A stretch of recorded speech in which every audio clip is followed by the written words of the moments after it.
So, Patricia swore she hadn't prepared anything. She's like, oh no.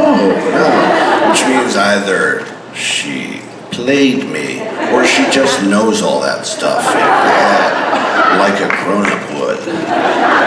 Thank you for that. That was beautiful.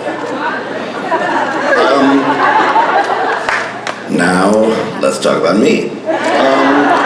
There's nothing better than the opportunity to take something that means so much to everyone and make it about me.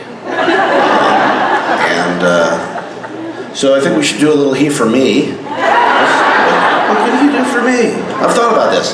I do not have a bunch of statistics in my head, or many facts at all. I'm similar to a goldfish, but I do know a few things.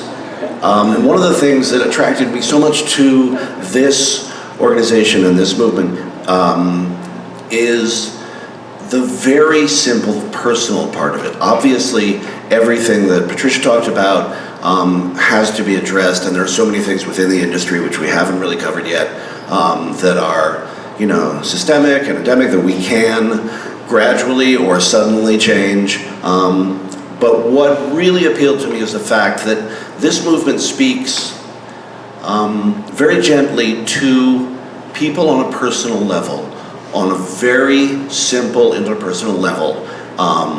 There are so many men who are absolutely behind this concept and either don't know it or don't really act upon it. Most people are more or less pretty decent and respect the people around them. The thing that they have trouble with, I think, is knowing that there is one extra step, and it's a very small one. And it's this, and it is not something that I myself have personally mastered, but I've read a lot about it, and it's listening. If I did a he for me, what he could do for me, I would say count to 5.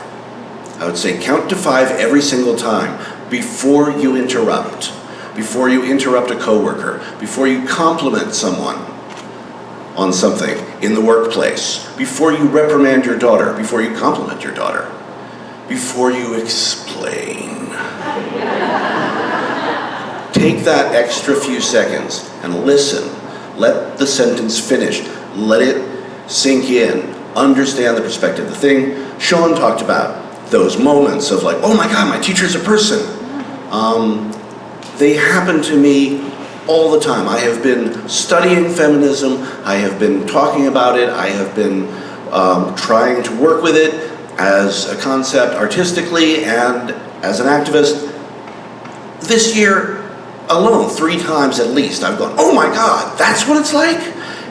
You think you know, and you don't. And I am one of those people who can say, oh yeah, no, I totally support women. No, quiet, I'm talking about how I support women. Just wait. It's so easy to just lean back and sort of think that because you are a caring person, that's enough. But we actually need to work a little harder, and I'm probably talking to every man in this room, certainly I'm talking for one, and that is just to take that extra step, just to think for a moment about what the person you're dealing with is going through. I had a really obvious example of this a few months ago. Some people, some friends of mine were at a bar, and we met some other people, we were all talking and hanging out, and then we were all dispersing, and it was late at night, and this woman was walking home, and I'm like, my car's right here, I can take you, it's late, you shouldn't walk. And she's like, I'm like, well, it seems weird, my car's not gonna, and she was kind of hesitant, but then I drove her to her place, she got out, and I went home, and that was sort of odd. It seemed weird.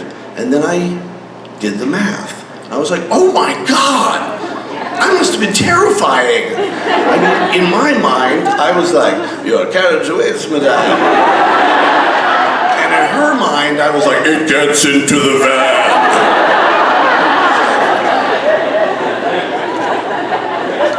very easy to miss it, and it's there all the time. So that's it. That's the thing that I want. The first thing that I want is that we all can sort of learn this incredible form of communication called shutting up.